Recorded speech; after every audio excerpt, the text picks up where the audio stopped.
अस्सलाम वालेकुम कना कना लेबनो लाइव लाक्चरे मैते पांगल लाइव मसीदी याम नुआइगदोर ngasi लाइव सिदी मै होगदोरनी खुमराय चले पजन फमखिगे पजन चौकी मथक सिदा लाइव सिबु यंगबिरबो पुन मको मैते पांगल की तरफ तगे सलाम अमसुंग दुआनी रामपो जोबनो लोइमक को हिफाजत थंबसो होइसनो तो कना कना नो लेरिसे अमतंग सलाम दुआ हन तवनो खिसे को दुई मतुंगदा यामना मरु ओइरबो पावनी पुरगा लाक्सिरिसे माइकई मरी दगी लौखत्सबा पाव हाइबदुबु यामना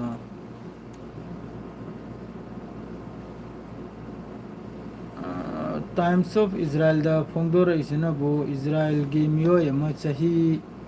निफुगा तरेत सुबा अलेक्जेंडर ग्लोबन योप हाइरबो मियो यसी सीखरे हिजबुल्लाह गी स्ट्राइक तो सीबनी महाक से मचा मसुसु थमलमी अदुगा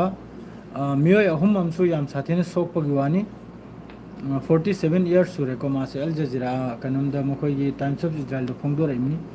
दुई नंबर दना वालेकुम अस्सलाम कैनो ने मिसी याम साथिन लेरम खरेदा आइदी उ हौद्रे मिछि याद्रब्रा खंद्रे यामना मरुअरबो पावनी पुरग लाइसे इसनाव मया ईरान गी तरफ तगी फाइनल वार्निंग हाइबे तारे को ईरान हौजी हारिसिने बो करिगुंबा अमेरिका ना अहुमलक सुना अनिरक्ति तौखरे स्ट्राइक ईरान गी मथक्ता हुरानना मखोइने तौखरिसे अहुम अनिरक सुखरे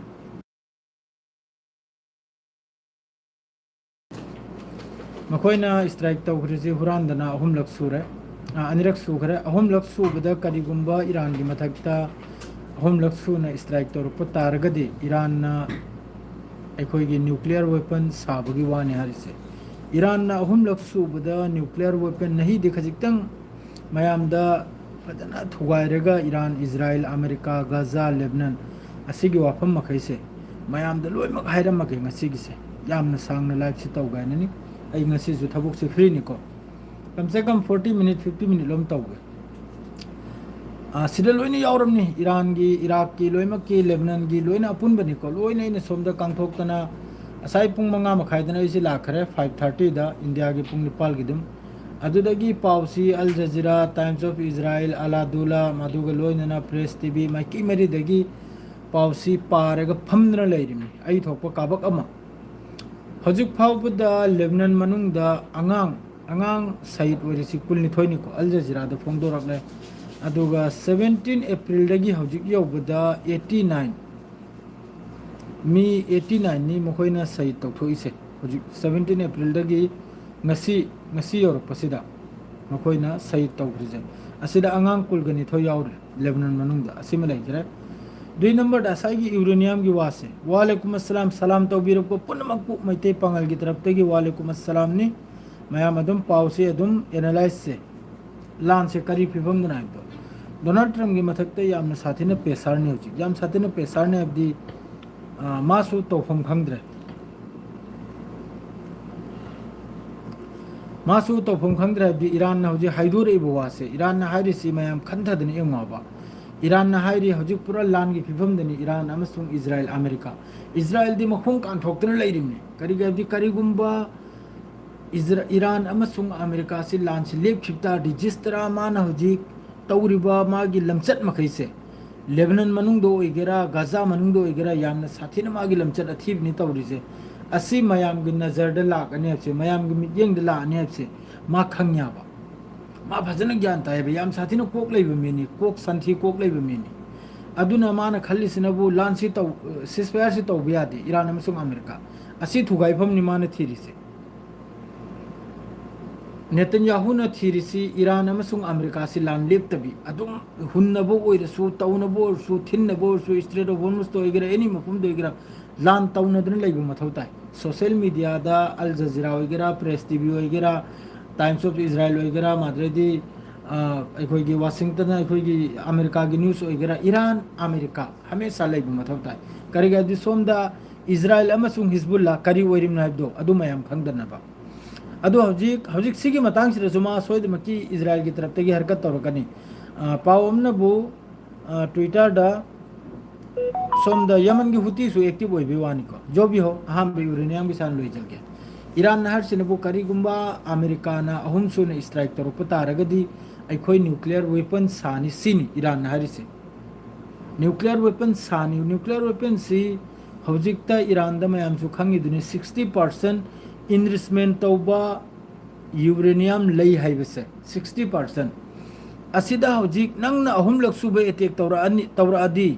न्यूक्लियर वेपन सानी हाइबो वफम से याम नक याम डिस्टेंस से सुथित खजिकतनाबा तौरकपग कम हक्ता न्यूक्लियर वेपन सानी 60% दो 90% यहलपदा कम से कम यामना सांगना मतम संग्याबा अदुनदी खंगबा ngami ईरान दा 60% दगी सु हेना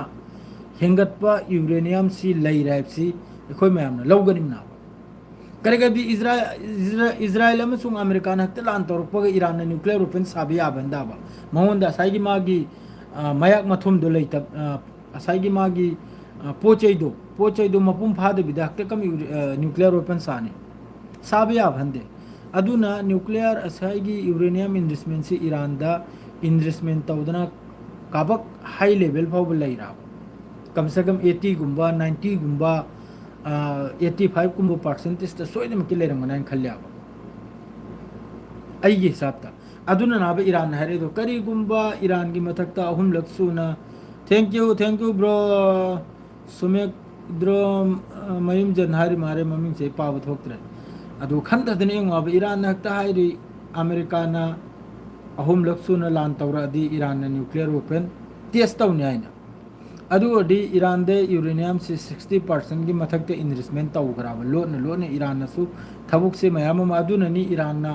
पूरा अखोइगी सुक्की की दमखै मनिंग मखा हंदब मखै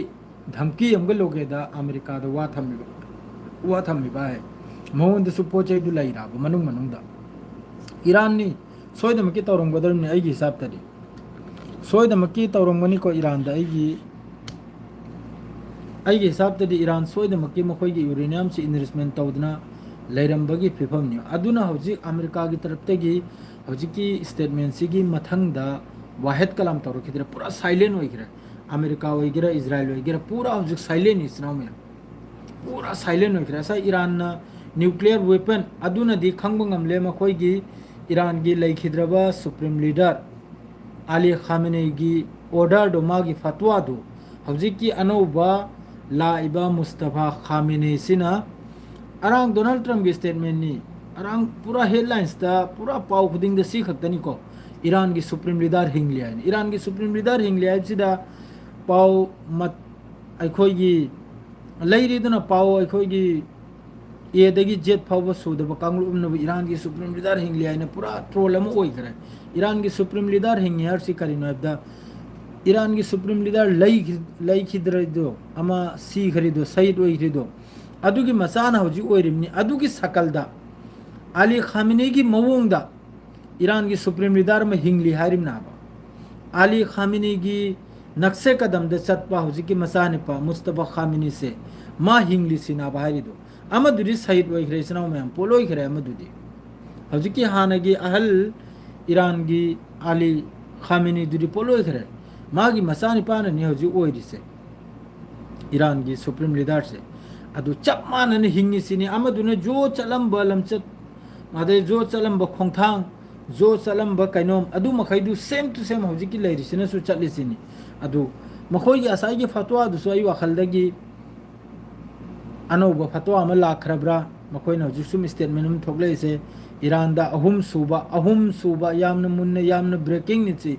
यामना मरु ओइखरो पावने अहुम लक सुना स्ट्राइक तौरकपा तारगदी ईरान न्यूक्लियर वेपन सानी सिनी अदुगी ममिंग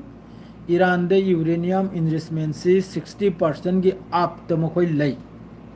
अदुना बहुक्त नोंगमनिनी दा न्यूक्लियर टेस्ट तौबा याबहंदे सोम दे यूरेनियम से 60% लैरगा हक्ता टेस्ट तौबा याबहंदे अदुनदी अखोइ खंगबा ngami ईरान की यूरेनियम से 60 की मथकता इनरिस्टमेंट तौदना लैखरे अदुगा सही हिफाजतनी अमेरिका की मसिन थीब मखैदो मखोइना ईरान की सुम तौदना ईरान की न्यूक्लियर फैसिलिटी कया डिस्ट्रॉय तौखरे अमा तौखरे दो मसिन थीरिमनी 100 मीटर मखादनी मागी बंकर ब्लास्टर बमदुने संगबा याब नते अदुदा मागी बंकर ब्लास्टर बमदुने ने बहुत लूना लैखरमनी 100 200 300 400 मीटर मखादने हौजिकी यूरेनियम इन्वेस्टमेंट तौरिदो अदुना यामना नुंगाइबनी आइदि अमुक्तंग साखरान सा खिबतारदी सिदे जिस तरह इजराइल ना मेमा तौरिसे साबग यूज तौनिसिनी ईरान की तरफ ते हरसे करिगुंबा अमेरिका ना strike तौरक तारब अहुम लक्सुना nuclear Sabne use तौबने Sabne use तौदरनी मा इजराइल दे नत्रगन अबु मा जसाम दे मा यूज तौदरनी सोइदरमनी दो अमुक्तंग साबसे सी याम दरकारनी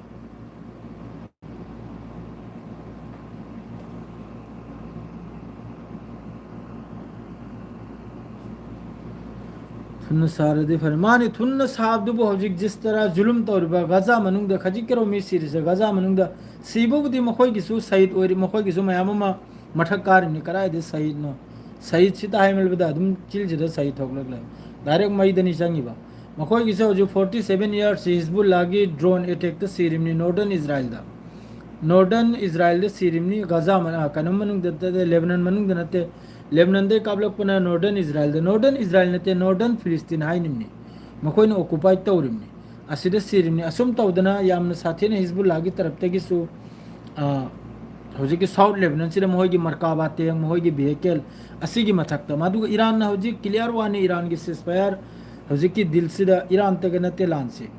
ईरान लेबनान गजा असि पुनमक्से असिदा डोनाल्ड ट्रम्प ना सुबिया यारक्तरिमना डोनाल्ड ट्रम्प ना हारिमनबु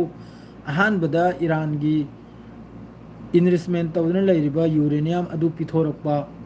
अदुगा ईरान की मिसाइल प्रोग्राम मद्रेदी ईरान की न्यूक्लियर फैसिलिटी असि पुनमक्से डिस्ट्रॉय तौबा असि पुनमक्से तिंगजलबा असिनाबा अद्रेदी हौजी यामना कन्न वासि चेक्सलकपदनाबा ईरान ना न्यूक्लियर वेपन साबगी वा थोगलेइसे मरुप मया हौजिकता माद्रे सोमदा तै तैसु पावखर लै असिसु मयाम दे तहन जरमगे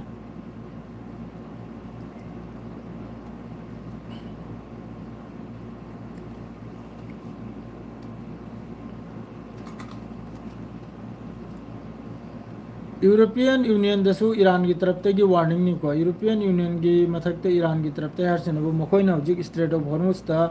यूके अमसुंग फ्रांस की जहाज मयाम लै याबने अदु मखैदु कैदोबै लाइमनुसिनी ईरान ना हंगिसे मखोयना हारिमनबु हौजिक स्ट्रेट ऑफ हॉर्मुज ता लुप्तन लैगिरबे एक्सप्लोसिव मखैसे सिसफायर से करिगुंबा डील से ओइबा तारगदि अदु सेंगदोकनी सिनी जमीन इसिंग मनुंग लुप्तन लेतो ईरान की तरफ ते वार्निंग ने करिगुंबा अखोयगी बगैर इजाजत अखोयदगी परमिशन लौदबिदि स्ट्रेट ऑफ हॉर्मुज ता लांजल लकनबे तौब तारगदि ईरान की तरफ ते अदुगी जवाब पीगिनि सिनी अदुगा हौजिक ता 40 कंट्री की डिफेंस मिनिस्टर मखै यामना चाउना मितम फंबै वानी असिनबु असाइगी ईरान की ब्लॉकेज से स्ट्रेट ऑफ हॉर्मुज ता ईरान की ब्लॉक से हांगहलबगी दमकता करी मोंगदा हांगहलदरुनो जबरदस्ती चंगलेगा हांगहलदरुब्रा नाहोय स्ट्राइक तौदरुब्रा अदुनी अदुगी माइकैदगिनि असाइगी ईरान की तरफ ते ईरान की कालिबा नायरखरिदो एनी अटैक की मखोय ngak selbei damakta thengnabai damakta iran su ready ni aduga ahum subai attack torokpa target asina atop amko minister amnani makhoi gi statement place ahum laksu na karigumba iran gi mathakta america ni strike torokpa taragadi nuclear weapon hakta test tawrani sini adu memung ai wakhalda sadana leibra na hoi jisa phibam amdi leire ko aduga hojiki ilad harisda huti gi tarafte gi अखोई drone attack तौरप वानी Israel की मखोई air defence ना intercept तौर लौ थैसनी हुटी सो हजिक active होइरेमनी करी माइकई मेरी देगी एक्टिव होइरपा माद्रेदी सोमनबो अमक्का हिजबुल्लाह की मखोई नईम कासिमी की स्टेटमेंट हम लाई मखोई सिलेंडर तौरोय अदुगा इजराइल ने तौरी मखै जे लोइना वॉयलेशन गांगतनी गजा हजिक लेबनान मनुंग जे तौरी साइना माइकई मेरी देगी स्टेटमेंट सिनादी अदुम एंबदा ना होई सिसफायर ओइखिबा ना यामना साउना लान थोखिबा अदुगी फिफम दनी को हजिक लैदिसे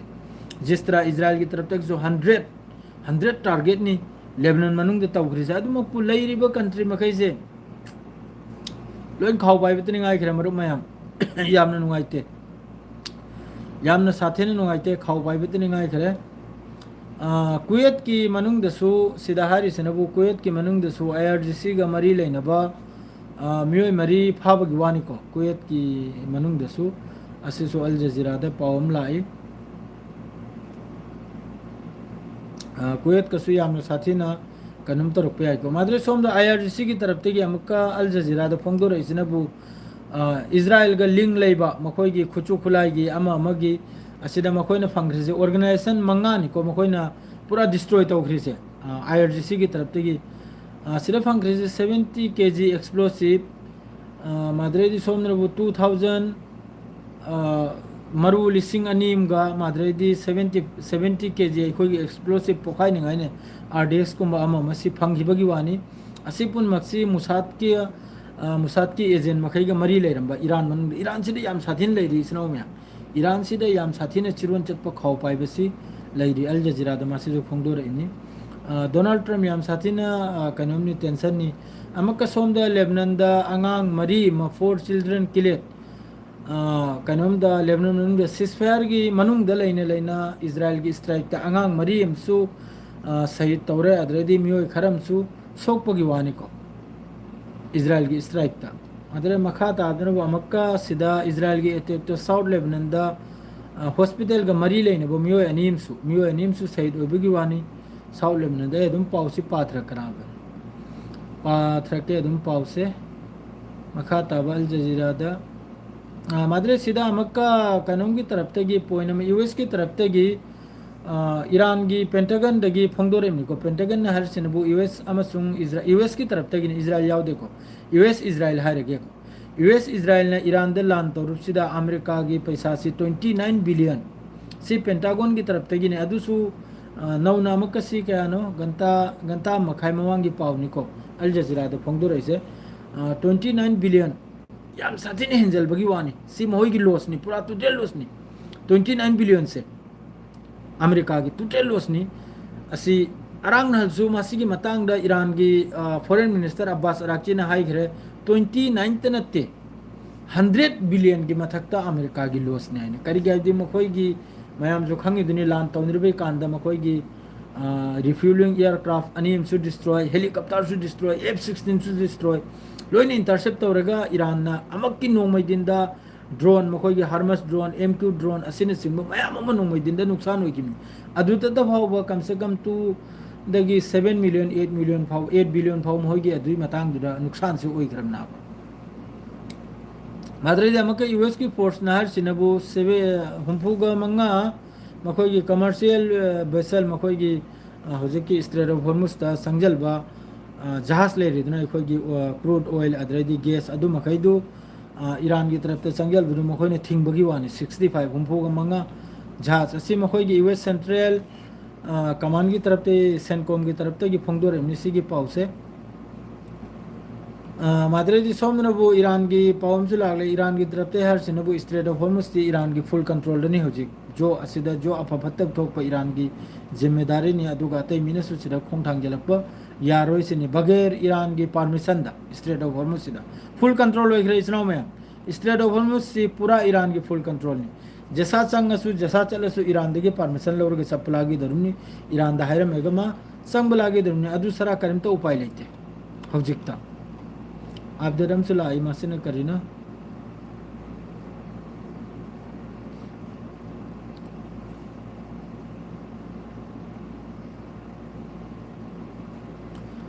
यूएस की फोर्स की तरफ से मकार मल्ता फ्लेगेट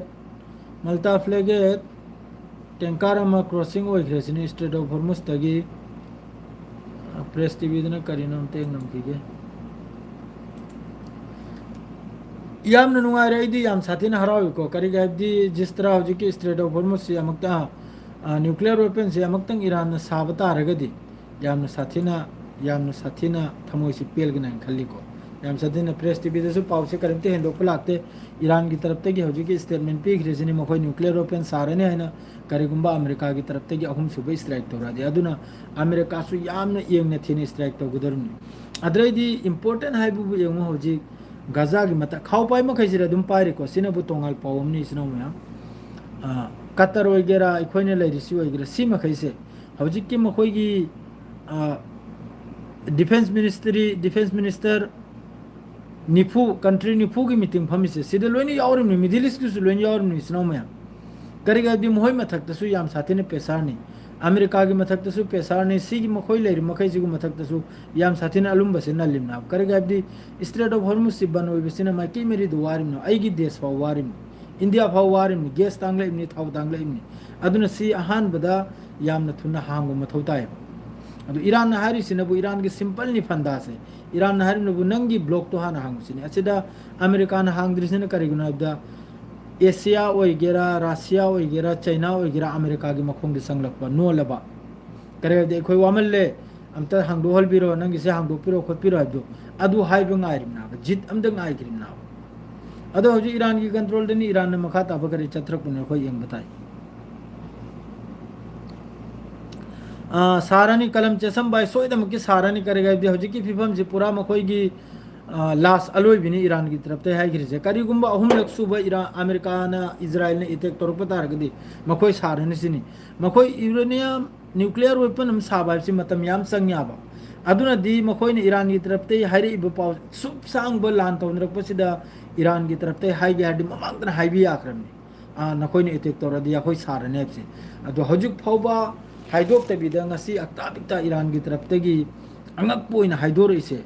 मखोई गी यूरेनियम क्राक्सी इनरिचमेंट से 60 दगी हुमफू दगी हेन मथक वांग तौग्राबा तौखिबदुन नि ईरान ने सट लाउन हाइदोर इबाय एटेक तौरादी इखोई सारायना सारदी लंगथरे अमक लंगथदना माद्रे दी इजराइल की मियोय अमसु सिसु कैनमदनी को मखोई गी अल कैनमद फोंगदोर इमनी करी हाय टाइम्स ऑफ इजराइल दा असी जेल ओइग्रे सोल्जर अमा आर्मी आईडीएफ की लानमी अमा असिने बु करिना द मेरी वर्जिन मेरी ईसाई महैगी कैनमदो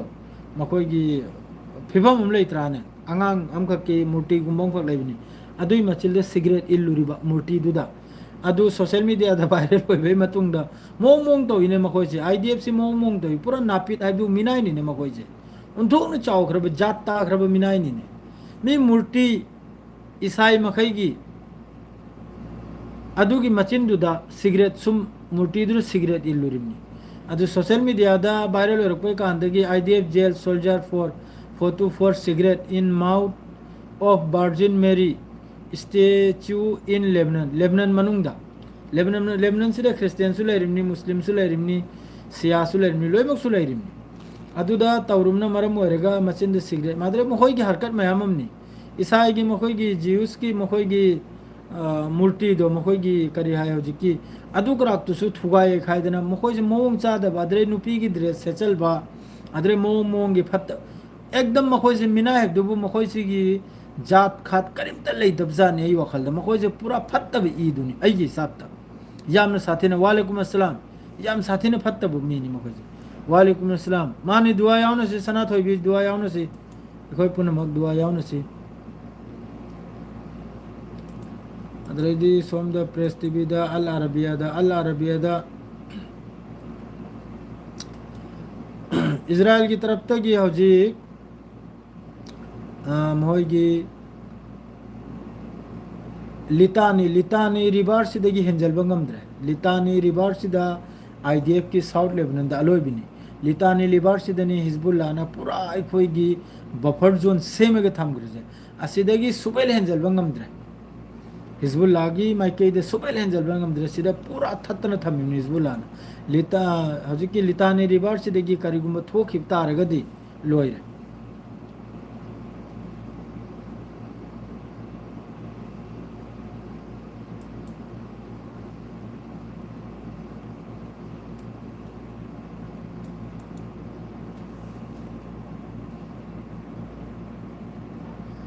सिदना करिनुमान हारी से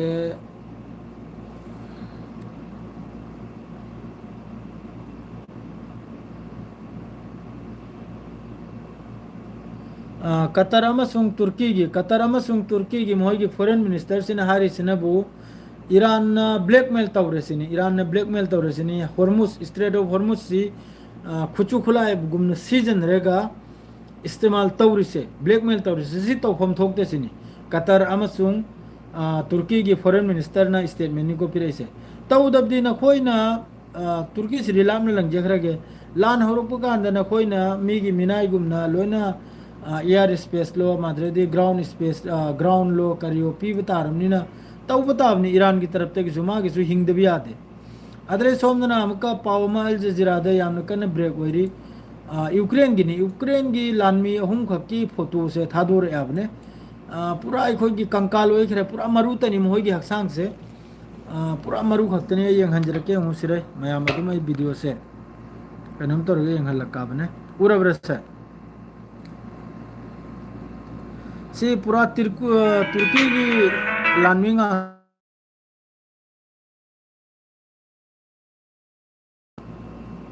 सी मखैसे सॉरी कनम की लानमिंग आंगतनी यंग मुइसना मयाम यूक्रेन की ने अदु पूरा मखोइसी चानिंगाय थकने हजिक लान तौनरिमनिदना रसिया गा लान तौनरिम नाबने असिदा पूरा मोहगी हक्सांग से पूरा चानिंगाय सि फंगदना इसिंग थकलेगा लेलिसिनि सि याम कना वायरल होरी असिदा मखोइगी हजिक सोल्जर महिसिगी नुपी अमखकना मोहय मातु वाइफ अमना मासी सोशल मीडिया दा अखोइगी फोंदोरक पाउनाबने अल जजीरादा याम साथीना पूरा यूक्रेन की रसिया की आसिगी मोंगदने है तौरिसे रसिया की मखोइगी कनो महिसे सुपचा चादबिद नुमित 13 नि फ्रंट लाइन दा ममांग थंगब्रा लान तौनरगा लेरिमनाबा ममांग थंगब्रा हजिकी मी मखैसे याम नुंगाइ तो पाउनी आदरे असायन आईडीएफ की मियो एमएससी मोहय मूर्ति ग्रा थुगाइबगी रो तुसरे यंगो इचनाव मया मोहयगी मूर्ति ग्रा थुगाइब दो तुसरे उरेदना मया सी थुगाइरिमनी कइनोम की तरफ ते आईडीएफ की तरफ ते अदरैदी सोमनबो अमका मोहयगी असाय मी मसी खिबदो आईडीएफ की लान मी मसी हाइबे फोटो दनबो तुसरे सीनी मथा काखरिसे